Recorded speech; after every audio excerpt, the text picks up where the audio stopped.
Привет, Арми. Добро пожаловать обратно на мой канал. А что, если песня о любви, которую только что выложил Чингук, вовсе не случайно? Из тысяч песен, которые он мог выбрать, Чингук выбрал «Flower» Джонни Стимсона и назвал ее своей песней о любви. Но вот что всех сбивает с толку, Тэхён уже пел эту же песню во время своего предыдущего прямого эфира.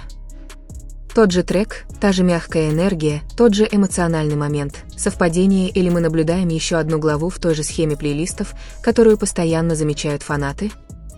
Потому что, когда дело касается этих двоих, дело никогда не ограничивается одной песней. Дело в том, кто услышал ее первым и для кого она предназначена. Потому что это не просто музыка. В тот момент, когда Чингук выложил «Flower», лента новостей не успокоилась. Всплыли скриншоты. Снова начали циркулировать отрывки из старых прямых эфиров Тэхёна. То, как он закрывал глаза, когда пел. Мягкость его голоса. Пауза перед припевом, словно он что-то сдерживал. Люди запоминают детали, когда к ним привязаны эмоции. Тэхён не просто спел эту песню. Он ее прочувствовал. Текст о преданности, о выборе человека, даже когда это сложно, о тихой, но полной любви, он не звучал как случайная кавер-версия. Он звучал лично, осознанно, почти как признание в любви, обернутое в мелодию. И теперь Чингук называет ее своей песней о любви. Не песней, которая мне нравится. Не хорошим треком. Своей песней о любви из всех существующих романтических баллад. Он выбрал ту, которую Тэхён когда-то исполнил в том интимном ночном прямом эфире.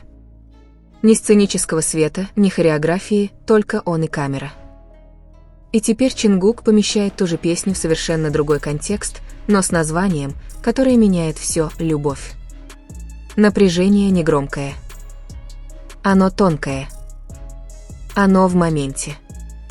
Почему сейчас? Почему именно эта песня? Некоторые говорят, что это совпадение. Что популярные песни циркулируют в одних и тех же кругах индустрии. Что друзья делятся плейлистами. Что люди могут любить одну и ту же музыку, не придавая ей более глубокого смысла. Но критики не могут игнорировать эту закономерность.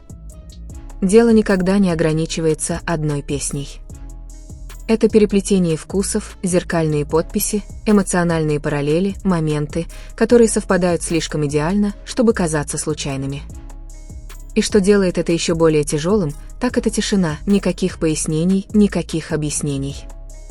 Просто тихий фрагмент песни, который фанаты мгновенно узнали. Когда Тэхён пел «Цветок», его голос понизился на строчке о том, чтобы оставаться, даже когда больно. Он не торопился. Он позволил тексту дышать, как будто он слишком хорошо его понимал. Теперь представьте, что Чингук слушает ту же строчку один, выбирает ее, решает, что именно эта песня олицетворяет для него любовь. Это общий вкус или что-то невысказанное, что полностью понимают только они? Индустрия построена на контроле над имиджем, на историях, на тщательно выверенной дистанции, но музыка проскальзывает сквозь трещины, которые слова не могут. Вы можете контролировать интервью. Вы можете планировать выступление. Но невозможно подделать тот эмоциональный резонанс, который заставляет двух людей тянуться к одной и той же песне о любви в разное время. И самое тревожное, ни одному из них не нужно было упоминать другого. Никаких имен не произносилось. Никаких прямых отсылок. И все же связь мгновенно сформировалась в умах наблюдателей.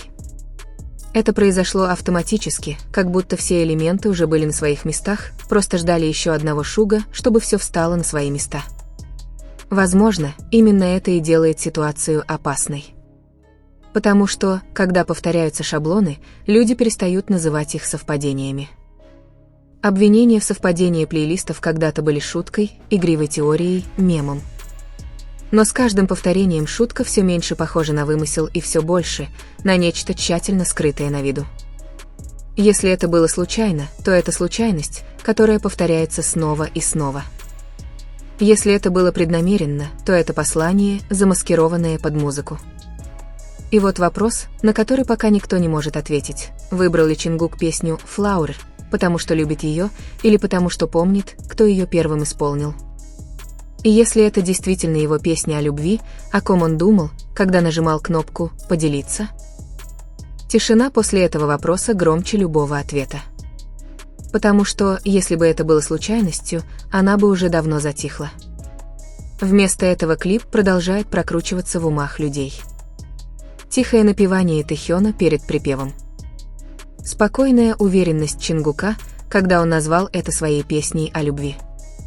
Два отдельных момента, две разные временные линии, один и тот же саундтрек, и время решает все. Тэхён спел ее в период, когда эмоции и так были на пике. Тонкие переходы, необъяснимые расстояния, взгляды, которые фанаты анализировали кадр за кадром. Это был период, полный невысказанного напряжения, такого, которое не взрывается публично, а витает в воздухе, как статическое электричество. Затем прошли месяцы. Никаких драматических подтверждений. Никаких публичных признаний, только рост, сольные проекты, индивидуальные пути, независимость на поверхности. И тут Чингук выпускает «Цветок». Не громко, не театрально, просто достаточно, чтобы его заметили. Вот что делает это тревожным. Это не был грандиозный жест. Это было сдержанно, преднамеренно, почти осторожно. Потому что, когда кто-то называет песню своей песней о любви, он понимает, что это подразумевает. Особенно для человека, который годами находился под микроскопом. Чингук знает вес слов. Он знает, как быстро формируются нарративы. Так зачем же навешивать такой неоднозначный ярлык на трек, уже эмоционально связанный с кем-то другим в общественной памяти, если риск не оправдан? Если только смысл не важнее предположений. В общей музыке есть что-то более глубокое, чем просто совпадение. Песни становятся временными метками. Они хранят чувства, которые люди не могут выразить напрямую. Когда два человека находят общий язык с одними и теми же словами, особенно в разные моменты, это может ничего не значить. Или это может значить все. Текст песни «Flower» не случайный. Он о преданности, которая кажется хрупкой, но непоколебимой. Любить кого-то, даже когда мир все усложняет. Держаться, когда проще отпустить. Когда Тэхён пел это звучало уязвимо. Когда Чингук заявлял об этом, это звучало осознанно. А разница между уязвимостью и осознанностью – это выбор, один выражен, другой выбран. Отвечал ли Чингук, не говоря прямо, или связь видна только потому, что люди хотят ее увидеть? Напряжение заключается в том, что не отрицается никакого отстранения, никаких тонких поправок, типа «ах, это просто песня». Просто тихое продолжение. Шаблоны не кричат. Они тихо повторяются. Схожая эстетика, пересекающиеся рекомендации, эмоциональные темы, которые совпадают настолько синхронно, что это кажется слишком случайным. Если бы это была история, то именно в этой главе зрители поняли бы, что сценаристы с самого начала расставляли подсказки. Но в реальной жизни нет сцен подтверждения. Еще более тяжелым это делает возможность того, что смысл вообще не предназначен для публики. Что если это сообщение не должно было быть расшифровано миллионами? Что если оно предназначалось для одного человека? Музыка всегда была для них самым безопасным языком.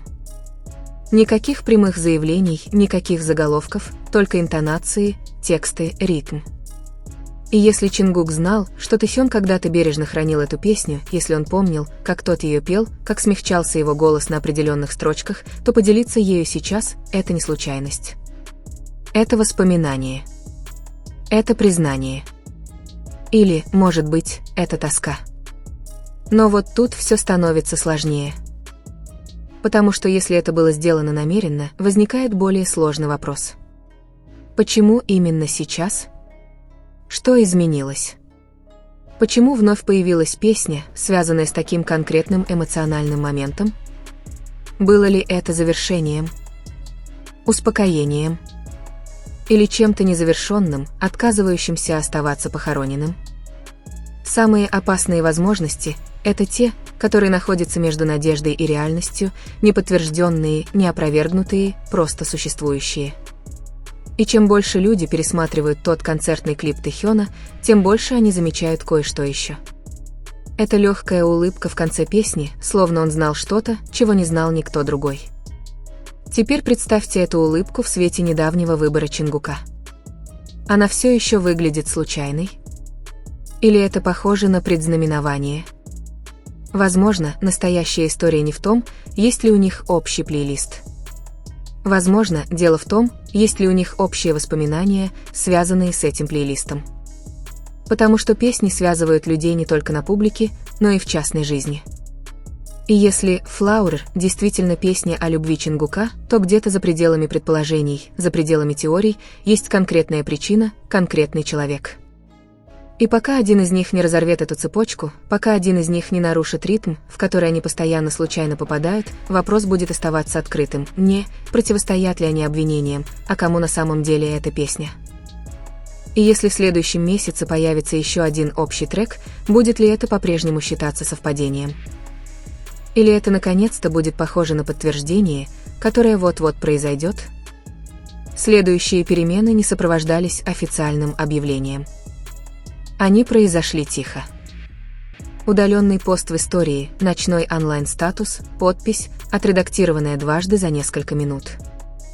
Ничего взрывного, ничего неоспоримого, но достаточно, чтобы заставить людей внимательнее присмотреться. Потому что, как только становится видна закономерность, каждое небольшое движение ощущается усиленным. После «Flower» что-то изменилось в воздухе. Не публично, не в заголовках, а по тону. В некоторые моменты Чингук казался легче, почти облегченным. Тэхён же, напротив, излучал спокойствие, которое ощущалось как решимость, не отстраненность, не холодность, а просто устойчивость, словно человек, который уже смирился с чем-то, чего остальной мир даже не заметил. И именно здесь напряжение усилилось. Потому что мир не рождается из ничего. Он рождается из ясности. Если бы «Цветок» был просто песней, он должен был раствориться в бесконечном потоке контента. Но вместо этого фанаты начали связывать старые факты. Предыдущая рекомендация, соответствующая той же теме. Текст песни, процитированный несколько месяцев назад, который внезапно перекликается с припевом. Даже мимолетное замечание во время прямого эфира о песнях, которые значат больше, когда их сначала поет кто-то другой. Тогда это звучало поэтично. Теперь это звучит конкретно. А что, если это было не начало послания, а его продолжение? Представьте себе. Два человека, которые не могут открыто говорить о том, что их объединяет. Два человека, которые поняли, что молчание защищает больше, чем признание когда-либо могло бы защитить. В таком мире не принято посылать прямые сигналы. Вы посылаете эхо, песня, спетая однажды в уязвимом состоянии. Та же песня, которую вы позже с уверенностью принимаете. Эхо. Ответ. Но вот тут начинается самое интересное. Поскольку эхо может быть и прощанием, существует еще одна интерпретация, которую никто не хочет произносить вслух. Что если то, что Чингук назвал это своей песней о любви, было не признанием, а прощанием? Иногда самые эмоциональные песни не о том, что у вас есть, а не о том, что у вас было или что вы не смогли сохранить. Послушайте текст еще раз. Не как надежду, а как воспоминание. Преданность, которая выдерживает расстояние. Любовь, которая существует, даже когда обстоятельства делают ее невозможной. Выбор кого-то в своем сердце, даже если мир переворачивает все вокруг. Если Тэхён когда-то пел это как признание, а Чингук теперь хранит это как личный гимн, возможно, песня развивалась вместе с ними. Возможно, она стала тяжелее, и это объяснило бы сдержанность, осторожность, отсутствие отрицания, потому что, если это продолжается, вы защищаете это. Если это закончилось, вы чтите это. Но есть одна деталь, которая никак не хочет оставаться незамеченной. Время слишком точно совпало с едва заметным изменением в их взаимодействии. короткий момент на публичном мероприятии, когда их зрительный контакт длился на секунду дольше, чем нужно. Не драматично, не постановочно, но очень эмоционально. Взгляд, который хранит историю. Люди пересматривали этот фрагмент реже, чем саму песню. Но, возможно, им не стоило этого делать, потому что в этом взгляде не было неловкости, не было натянутой дистанции, только узнавание. Узнавание чего-то общего. Так что же это? Скрытое послание, тихая дань уважения, совпадение, раздутое воображением, или глава, которая закрывается настолько мягко, что ее могут почувствовать только те, кто внимательно следит за происходящим. Вот правда, которую никто не может подтвердить. Музыка не лжет так, как иногда лгут слова. Можно изображать привязанность. Можно сохранять самообладание. Можно уклоняться от вопросов, но песни, которые вы выбираете, особенно те, которые вы называете любовными, раскрывают ваш эмоциональный мир так, как никогда не смогут сделать интервью. Чингуку не нужно было говорить ничего больше. Ему не нужно было никого отмечать. Он просто нажал «Поделиться». И это действие само по себе вновь открыло повествование, которое никогда полностью не исчезало. Но что, если это не кульминация? Что, если «Цветок» был лишь сигналом, а не утверждением? Потому что недавно произошел еще один тонкий сдвиг, новая песня, напеваемая рассеянно. Обновление плейлиста, которое еще не было полностью замечено. Тексты песен, отражающие темы времени, ожидания, того, что если этому суждено случиться, оно вернется. Не подтверждено, не объяснено, просто есть.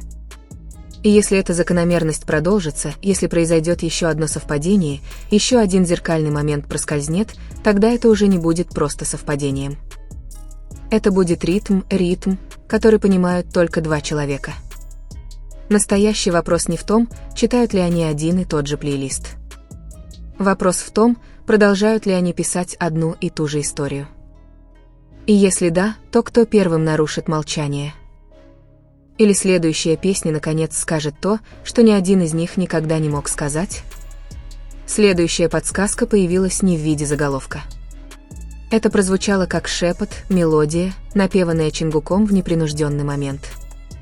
Едва слышный, почти незаметный, но чуткие фанаты уловили его. Это была не «Цветок».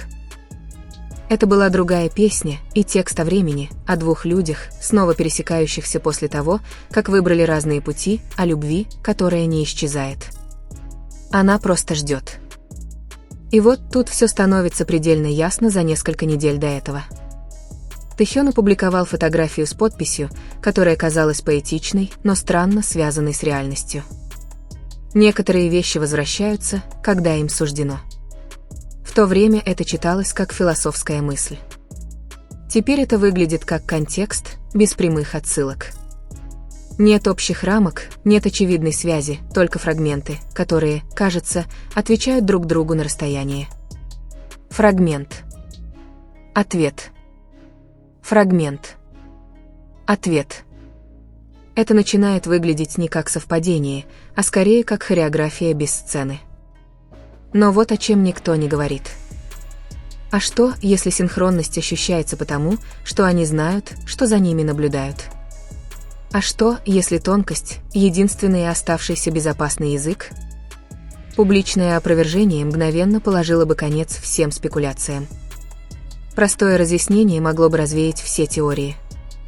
Но ни один из них этого не сделал. Ни агрессивно, ни однозначно. Они позволили вопросам существовать. И именно это поддерживает напряжение, потому что молчание не нейтрально. Молчание – это стратегия. Если нечего защищать, нечего и охранять. Но защита может означать две противоположные вещи – защиту чего-то продолжающегося или защиту чего-то уже закончившегося. Это та грань, которую никто не может ясно увидеть. После «Цветка» поведение Чингука приобрело что-то новое. Не хаос, не импульсивность, а намерение. Как у человека, который уже знает последствия и все равно выбирает действие. Тэхён же кажется неприкасаемым в своем спокойствии, ни реактивности, ни подпитывании повествования, а просто стабильной позиции. Две совершенно разные энергии, но каким-то образом вращающиеся вокруг одной и той же эмоциональной темы. Если бы это было случайностью, это выглядело бы неряшливо. Но это выглядит взвешенно, и действия взвешены.